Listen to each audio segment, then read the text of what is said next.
Welcome into the fun astrology podcast. Thomas Miller here on Hump Day, Wednesday, October 12th. Thank you so much for stopping by. Well, yesterday we had a Sun-Saturn aspect in the sky. It was a trine, which, we would typically say is favorable. However, yesterday afternoon, the stock market took a 50-point tumble, just triggered on a dime, which has a very close signature to something like a Sun-Saturn aspect, as a pivot at least. I had been recording with Robert for several hours earlier in the day, and I had sat down, had a little bit of lunch, and fell asleep in the chair, which happens with this heart stuff. You just can't hold your eyes open. I fell asleep, and I woke up, and the dip started 6 minutes prior to waking up. Oh, well, and actually another aspect that could have had a hand in this, too, is the one that already happened at 1:46 this morning when Mars squared retrograde Neptune. There is one more of note today, this one Mercury, a fast mover. 3:23 this afternoon, Mercury opposes Jupiter. Jupiter, of course, moving backwards out of Aries soon later this month to re-enter Pisces, where it will stay for most of the rest of the year. Mercury now in Libra, both at 1 degree, cross the chart from each other. Some of the things that Robert and I talk about don't get recorded, and yesterday we were having a conversation about where we are currently. And in light of exactly what we just talked about, some aspects involving the Sun and Saturn, that affects all of us from a karmic perspective. And from the collective, it's a matter of, are we having to be woken up? Personally, it's really the same thing. But Saturn has its ways of realigning us, especially if we're not subscribed to or following our spiritual path. And if you are, and you're really working on it, and you're really in tune with this, and you're following like the stuff that we talk about around here, and you're doing your journaling, and you have some kind of regular spiritual practice, then I seriously, honestly believe you can take the word malefic almost out of the astrological dictionary. Not that bad things don't happen, they do, but we don't live in this malefic, controlled environment where we're looking over our shoulder wondering if something bad is going to happen, because we are creating our reality. Well, collectively, that's not the case, because collectively, the group consciousness is asleep, especially now more than ever. So I just thought maybe we would, in kind of a parlay, an extension of yesterday's question about food, we talked about that in the 6th house. Let's look at a couple of other things, because I do want you to be aware, just to touch base, not to create fear, but to just for all of us to be aware of where these things are in the sky. And we'll talk about transits, because there are two that are significant. Pluto, just this week, the past week, turned direct.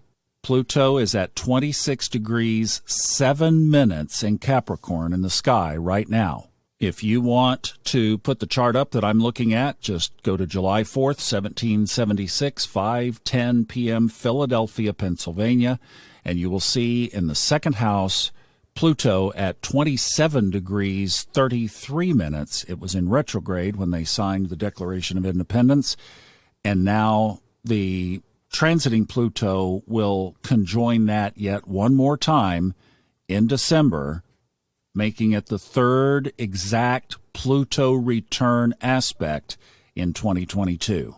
But the fact that it just slowed down to turn direct, and that was just a few days ago, for Pluto, that's no big deal at all. So it is hyperactive. It is extra powerful.